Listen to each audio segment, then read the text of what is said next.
આપણે નારિયેળની આઈસ્ક્રીમ બનાવવાના છે. એના માટે મેં 2 નારિયેળ તોડીને સોલી કાઢેલા છે. એટલે સોલવામાં વિડીયો બહુ લાંબો થઈ જાય એટલે મેં સોલેલો તે બતાવ્યું. અને સોલી કાઢેલો છે. હવે એને ધોઈ કાઢું બરાબર.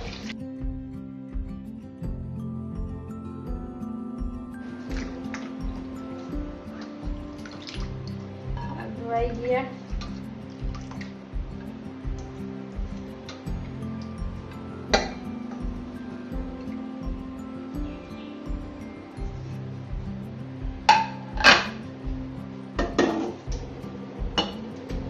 સોલી કાઢ્યા, હવે ધોઈઓ કાઢ્યા. હવે આપણે કુકરમાં એને 3 સીટી થાય એટલી વાર બાફી કાઢીએ.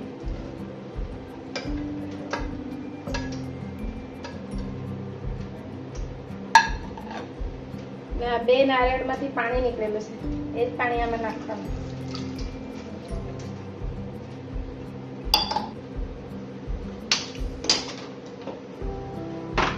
એક સીટી આપણે ફૂલ પર લેવાના છે. અને પછી 2 સીટી ડીમ પર લેવાના છે કે બફાઈ જાય ના. હવે આ બફાઈ ગયું. હવે આપણે આને ઉતારી લઈએ. ગેસ બંધ કરી કુકરને ખોલી કાઢીએ.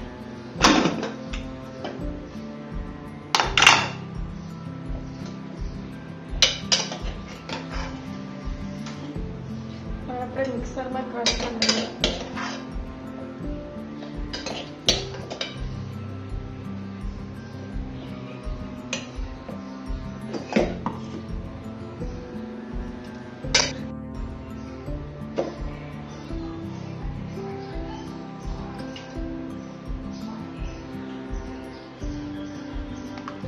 ક્રશ થઈ ગયું.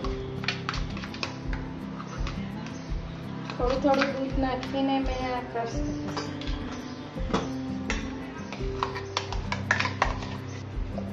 હજુ આટલા છે. 2 નારિયેળનો કરેલો છે એટલે આટલા બધા છે. તમે બધાને ક્રશ કરીને પછી બતાવો. આવી રીતે થાય.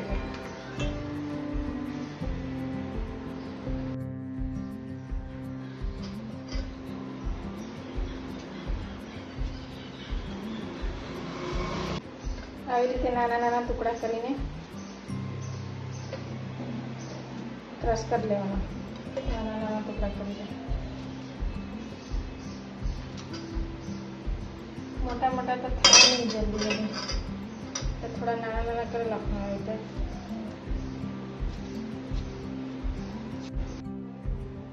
આ નારિયેળ મેં બધા પીસી લીધા. બધા મિક્સ કરી લેવા.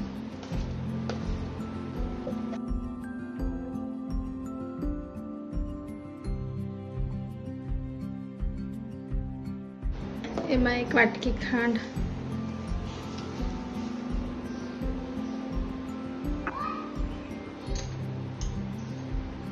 1 ચમચી એલચી પાવડર,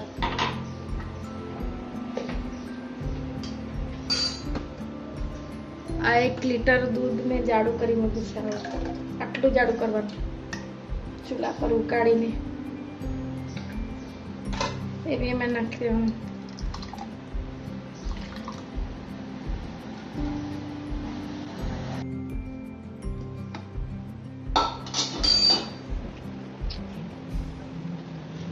આ અમૂલ ક્રીમ એમાં મેં નાખ્યું.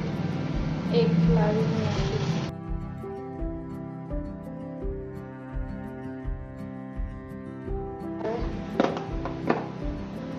ક્રીમમાં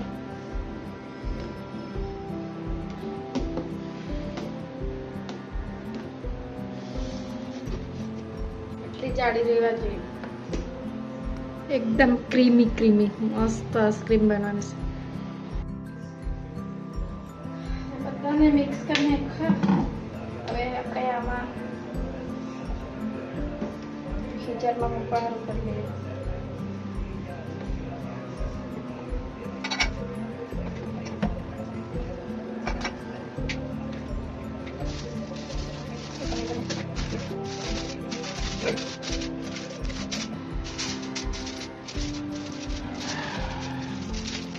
હવે આખી રાત ફ્રીઝરમાં મૂકી દેવાના.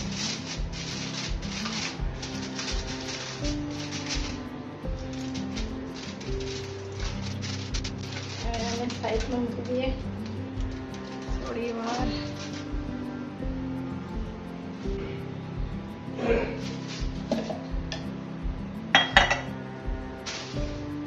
હવે થોડી આપણે આમાં મૂકી દઈએ.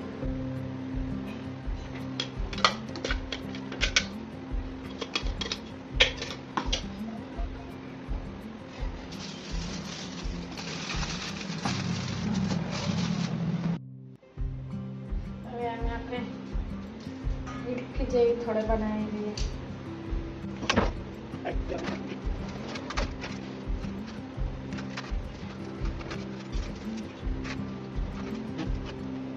મેં બી આપણે ફ્રીઝરમાં મૂકી દઈએ. હવે કાલે આખી રાત, આજે આખી રાત ફ્રીઝરમાં રહે, કાલે તમને મેં બતાવવા. આઈસ્ક્રીમ તો તૈયાર થઈ ગઈ છે. આપણે વાટકીમાં કાઢી લઈએ.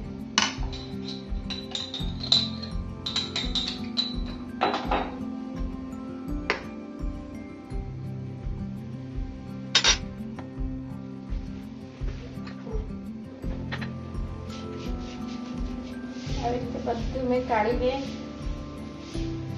તમને બતાવું.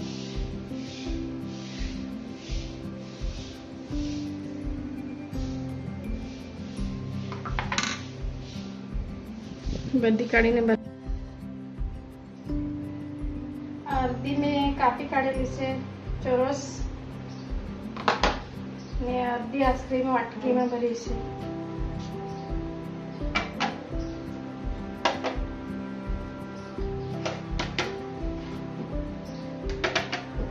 આઈસ્ક્રીમ તૈયાર થઈ ગઈ. તમને આ મારો વિડીયો ગમેલા હોય તો સબસ્ક્રાઈબ કરજો, લાઈક કરજો, કમેન્ટ કરજો.